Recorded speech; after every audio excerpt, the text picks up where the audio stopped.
हुदहुद नामी परिंदा भी था, लश्कर का कारकुन था परिंदा। हुदहुद गायब था तो हजरत सुलेमान कहने लगे किधर गया वो हुदहुद, नजर ना आज आया, सख्त सजा दूंगा, यहां तो कोई अच्छी खबर लाएगा। क्योंकि वो हुदहुद परिंदा जाता था तो खबरें ला के देता था, वरना सजा दूंगा। उतनी देर में हुदहुद भी आ गया। तो ये परिंदे जो कारकुन होते हैं बड़े सियाने होते हैं, कभी बंदा नाराज हो तो सही खबरें ले आते हैं। तो सही खबर लेके आ गया, आते ही आके बैठा तो उसने हजरत सुलेमान अलैहिस्सलाम ने कहा कहाँ थे? अर्ज करने लगा हुजूर मैं मुल्क सबा गया था, वहां एक औरत हुक्मरानी करती है, उसका नाम बिल्कीस है, बहुत बड़े तख्त पे बैठती है, 80 गज उसका तख्त लंबा है, 40 गज चौड़ा है और शायद 80 मान के 80 टन उसका वजन है। तो हुजूर वो सूरज को पूछते हैं।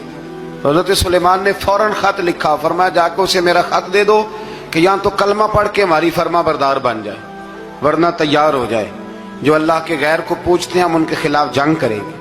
वो जब लेके गए ना खत, ये हुदूद गया तो वो मीटिंग कर रही थी, उसके वजीर मशीर सारे बैठे थे।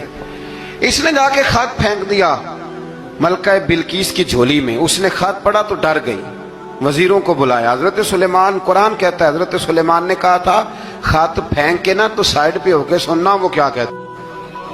बंदों के लिए मना है, परिंदों के लिए जायज है। बंदों के लिए मना है साइड पे होके सुनना।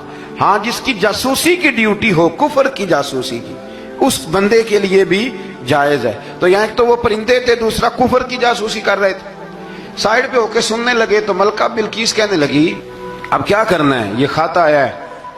तो वो कहने लगे हम तैयार हैं, आप हुक्म करें, हम लड़ने को तैयार हैं, लड़ेंगे।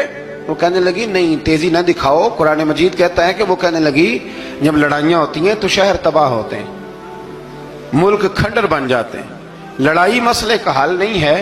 उन्होंने कहा कि मैं नबी हूं, तो एक दफा आजमा लेते हैं कि नबी हैं कि नहीं, माज़अल्लाह आजमा लेते हैं। कहा कैसे? कहने लगी तोहफे ताहे बेचते हैं, अगर माल पर